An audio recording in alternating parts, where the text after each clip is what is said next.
Barakatah Yahweh, Ba'ashem Yahushai, Ba'ashem Ruach Kodash. Welcome to another live lesson. The name of this one is the Book of Esther, a foreshadowing of things to come. This lesson pretty much is coming through the inspiration of the Bible reading that happened to come on. You know, I was watching some videos and videos were just popping up, and then the Book of Esther happened to come on, and I was going to change it because I was going to listen to something else, but the Spirit was on me just to leave it. So as I was listening to it, the thought came to mind of things to come, you know, because when you read the Book of Esther is pretty much a tale of revenge, because whatever Haman, which was the Edomite, thought to do to Israel pretty much fell back on his own head. And that's a beautiful thing, you know. So this is what these devils plan on doing. They plan on pretty much having their way with us and doing whatever they want and having us in derision, having us all messed up, you know, and having us, you know, bow down to them and doing all type of manner of wickedness to us. But the Lord is going to step in and cause some type of divine intervention to happen. Let's go real quick to the book of Isaiah 59 and 19. And it says, "So shall they fear the name of the Lord from the west, and his glory from the rising of the sun. When the enemy shall come in like a flood, the Spirit of the Lord shall lift up a standard against him." So whenever, you know, these devils plan on doing whatever they're going to do to us, the Lord is going to step in and do his thing. Now, the name of the lesson is the Book of Esther, a foreshadowing of things to come. Now, when you look up the word foreshadowing, the word foreshadow is be a warning or indication of a future event. And that's exactly what we read in the Book of Esther. You know, like I said, the Book of Esther, you could call it in Shalom, Yahweh Shah Brakathum. In the Book of Esther, you could pretty much call it a book of vengeance. You know, an account to where the Edomites thought to do us harm, but the Lord turned it to our good, you know, and pretty much turned whatever evil or wicked things they were going to do upon themselves. Like it says here in the book of Proverbs 21:18, it says, "The wicked shall be a ransom for the righteous, and the transgressor for the upright." So they become so when we read the book of Esther, Haman became a ransom for the righteous, Mordecai.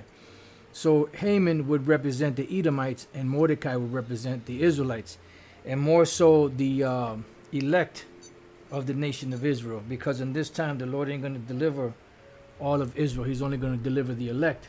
So let's look up this word ransom, which I've never done.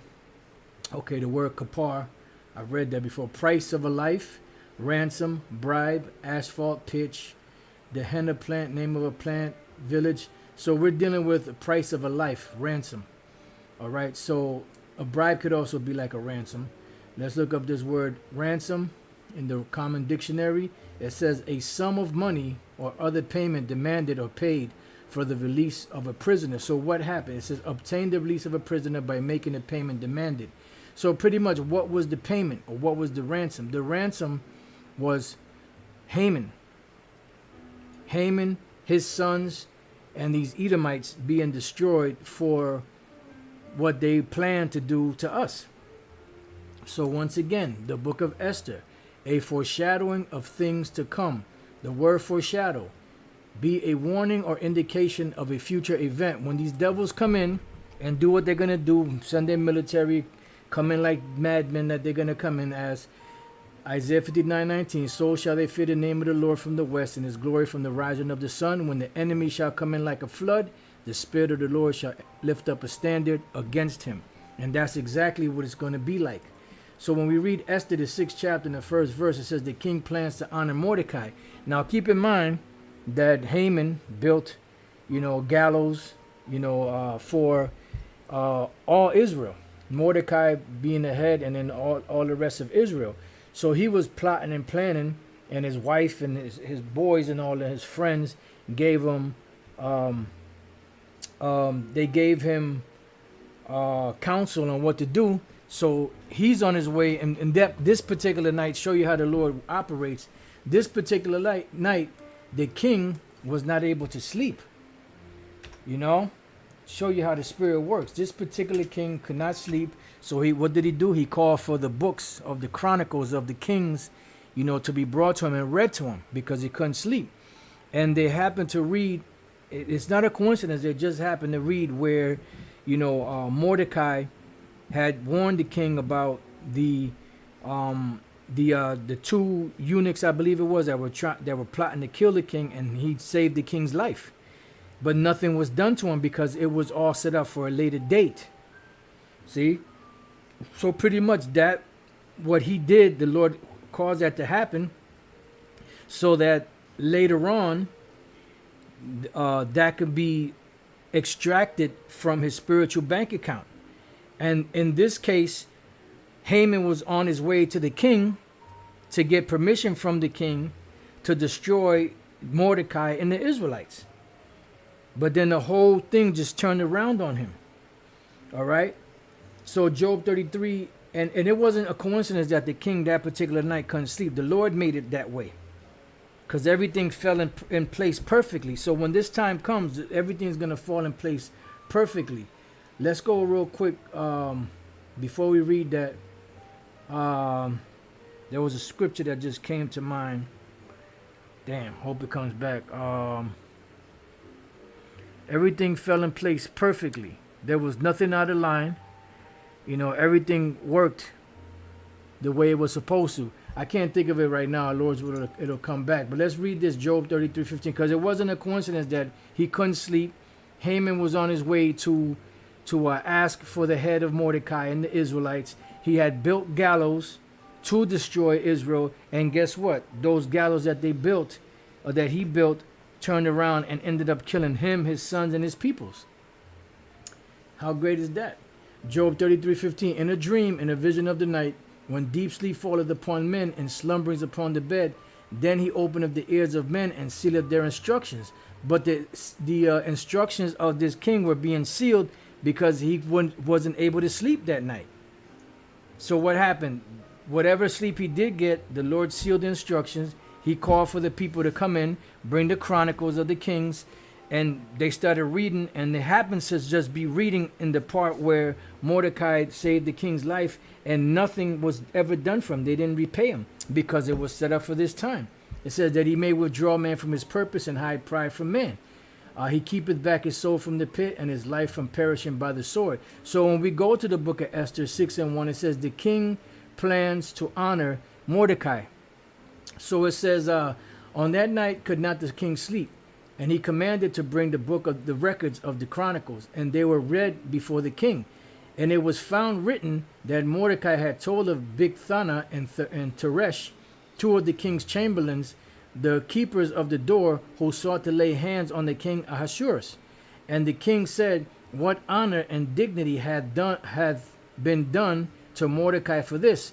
Then said the king's servants that ministered unto him, there is nothing done for him. And the king said, who is in the court? Now Haman was come into the outward court of the king's house to speak unto the king to hang Mordecai on the gallows that he had prepared. So this was premeditated. He already had everything set. So all he was doing was going to the king to get permission that particular morning. But that particular night, the king couldn't sleep. And everything was set up the way it was set up, because this was the book of Esther is a foreshadowing of things to come. When an enemy shall come in like a flood, the Spirit of the Lord shall lift up a standard against him. And as we also read in the book of Proverbs 21 and 28, I'm sorry, 21:18, the wicked shall be a ransom for the righteous, and the transgressor for the upright. So it says, and the king's servant said unto him, behold, Haman standeth in the court. And the king said, let him come in. So Haman came in, and the king said unto him, what shall be done unto the man whom the king delighteth to honor? It says, now Haman thought in his heart, to whom would the king delight to honor more than myself? So he was full of himself. Because remember, the Heavenly Father was setting everything up. You know, out of all the people in that province, out of all of the chamberlains, all of the noblemen, all of the men that were great men of stature and honor, that were under the king, the only ones that were invited to this particular feast was the king, Haman, and Esther. So this guy was feeling himself, you know.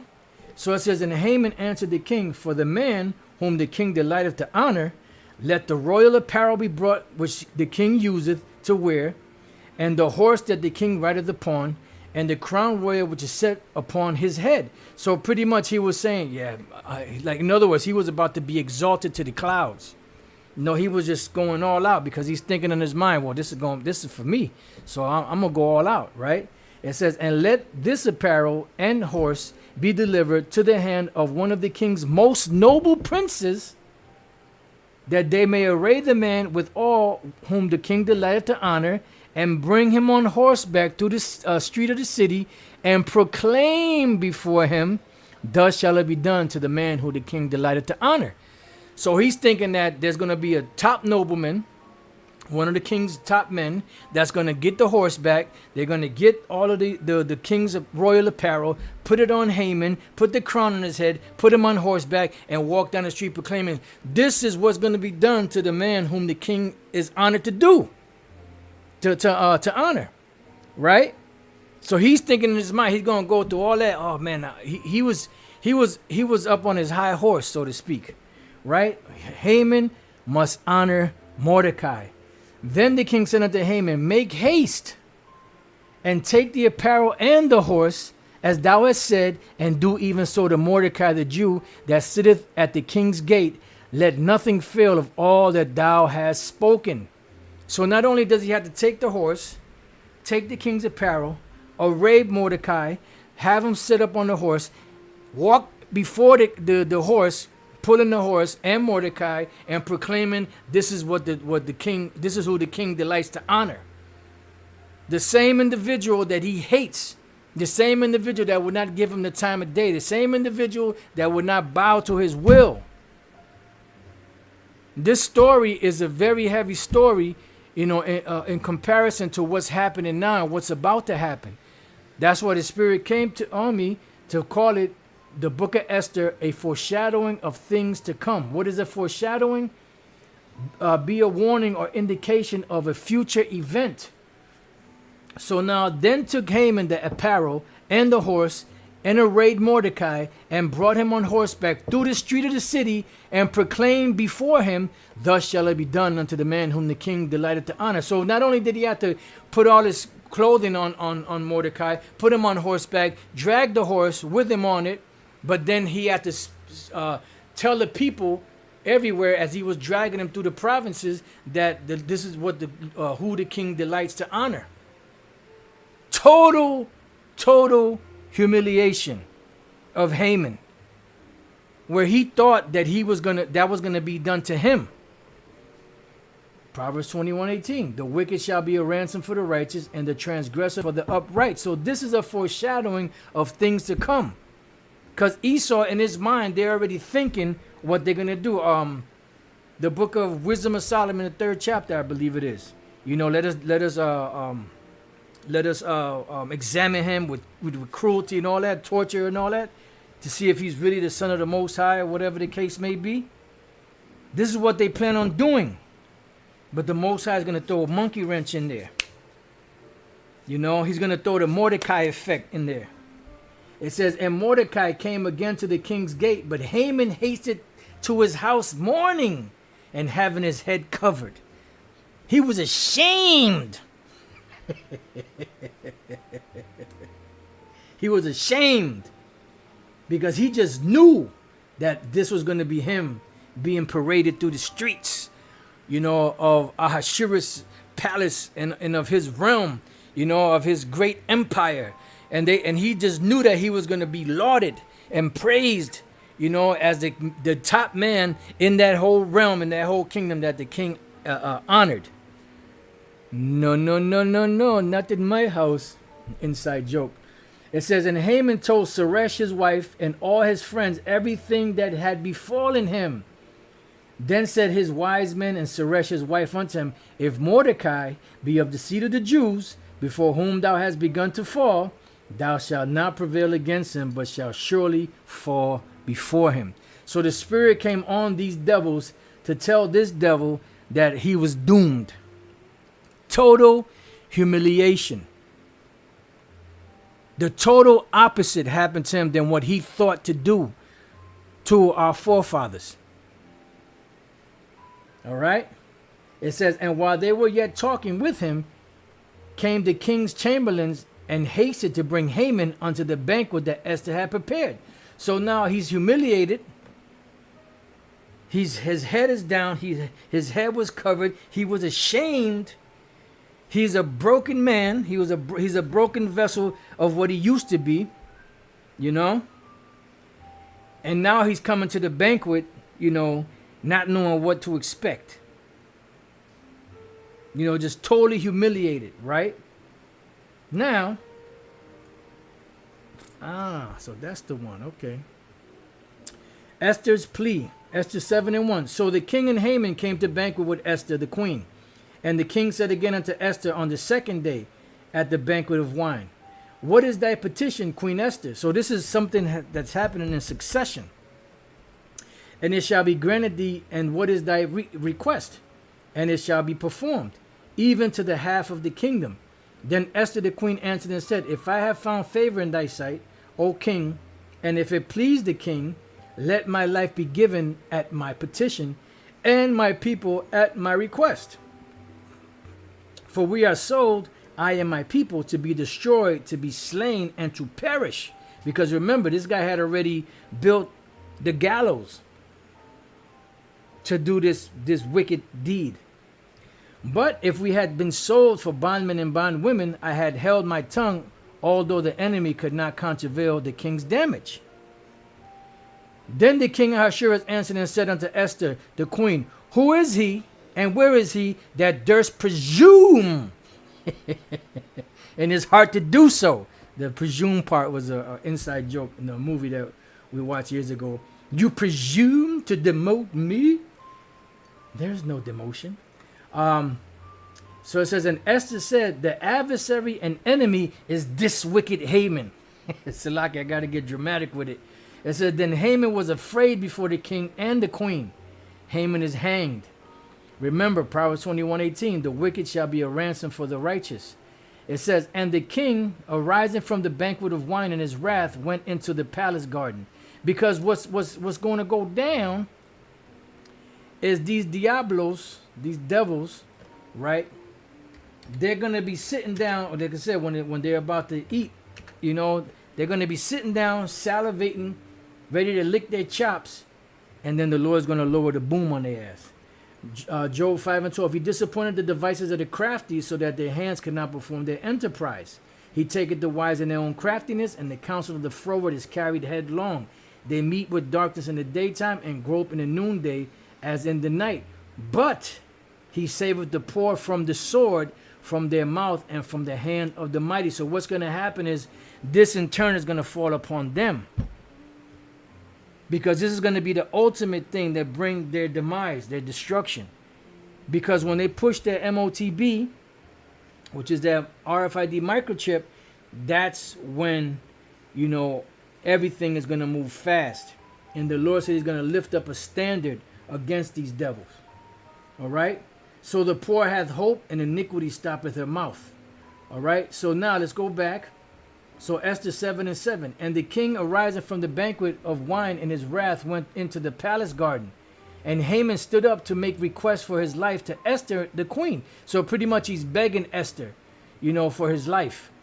For he saw that there was evil determined against him by the king. Yeah, but that's what you wanted to do to Haman and to the Jews. The scripture says, since thou hast not hated blood, even blood shall pursue thee. That's right.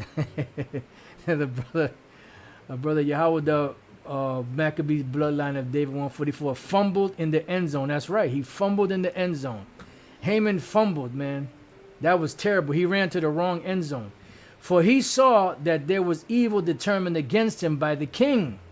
So the king was about to fuck his ass up, but he knew that Queen Esther held sway over the king because he knew that she held a special place in the king's heart. So he's begging her.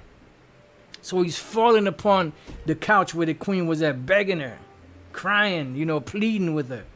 Then the king returned out of the palace garden into the palace of the banquet of wine, and Haman was fallen upon the bed wherein Esther was. Then said the king, will he force the queen also before me in the house? As the word went out of the king's mouth, they covered Haman's face. They put a face. They put they probably put like a hoodie or something, or a bag or something over his head. So he went from one bad situation to the next bad situation, to the next bad situation, to the next bad situation. Why? Because the wicked shall be a ransom for the righteous. So what he thought to do to Haman and the Israelites back then is what Esau's planning to do right now in these times. But when they're about to fill their belly, the Lord shall rain upon him, while he is eating. So the book of Esther is a foreshadowing of things to come.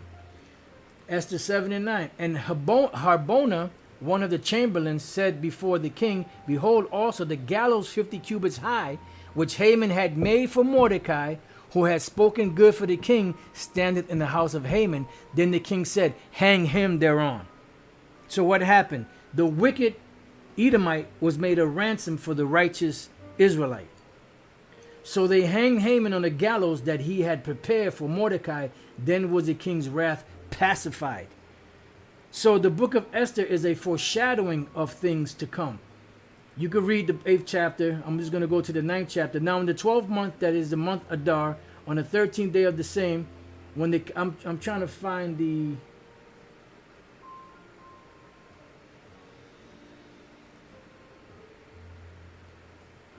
I'll read a few verses. When the king's commandment and his decree drew near to put in execution in the day that the enemies of the Jews hoped to have power over them, see? It turned to their good, and it turned to Esau bad for them. Though it was turned to the contrary, that the Jews had ruled over them that hated them. Woo! The Jews gathered themselves together in their cities throughout all the provinces of the king Ahasuerus to lay hand on such as sought their hurt. And no man could withstand them, for the fear of them fell upon all people. And that's why it says, and fear fell upon them which saw them, because the Lord is setting his people back up into order. And these devils are nervous, but they think that they have a fighting chance to destroy us. But the Lord is going to jack them up, break that spell, break their agenda, and then they're going to go in captivity. Hardcore slavery. And all the rulers of the provinces and the lieutenants and the deputies and officers of the king helped the Jews, because the fear of Mordecai fell upon them, because the Lord was elevating Jake back then. It says, for Mordecai was great in the king's house, and his fame went out throughout all the provinces. Did not the scripture say that I will get them praise and fame in all the lands where they were put to shame? For Mordecai was great in the king's house, and his fame went out throughout all the provinces. For this man Mordecai waxed greater and greater. And when the kingdom is established, all nations are going to flow to us to learn of the Lord's ways, because of the magnificence that's going to be established. That great honor that the Lord is going to bestow upon us once again. Our rightful position as the rightful rulers of the universe. Man. Thus the Jews smote all their enemies with the stroke of the sword, and slaughter and destruction, and did what they would unto those that hated them. Yeah. because the wicked shall be a ransom for the righteous. You know, and in the kingdom of heaven, they're going to be dealt with. They're going to be severely dealt with. Inside joke, but it's true. And in Shushan, the palace, the Jews slew and destroyed 500 men because there was a big plot that was going on with that devil Haman and his hockey kind. It says, and Parshandatha and Dalphon and Aspatha and Paratha and Adalia and Aridatha and Parmashta and Arisai and Aridal and Vajersatha. The 10 sons of Haman, the son of Hamadatha, the enemy of the Jews, slew they, but on the spoil they laid not their hands. So pretty much they ended up being destroyed, you know, instead of the Israelites. On that day, the number of those that were slain in Shushan's palace was brought before the king, and the king said unto Esther the queen, the Jews have slain and destroyed 500 men in Shushan the palace, and the 10 sons of Haman, what have they done in the rest of the king's provinces? Now what is thy petition? And it shall be granted thee, or what is thy request further? And it shall be done. Then said Esther, if it please the king, let it be granted to the Jews which are in Shushan to do tomorrow also according to this day's decree, and let Haman's 10 sons be hanged upon the gallows. And the king commanded it so to be done, and the decree was given at Shushan, and they hanged Haman's 10 sons. That's right. And they actually killed more of those devils, you know? So the book of Esther is a foreshadowing of things to come. All right. So with that, I pray that you brothers have been edified. To the next time I say shalom. Get ready. Be prepared for what's coming. Yep, the 29th scroll, the 6th verse. That's right. Beware the beast man. Shalom.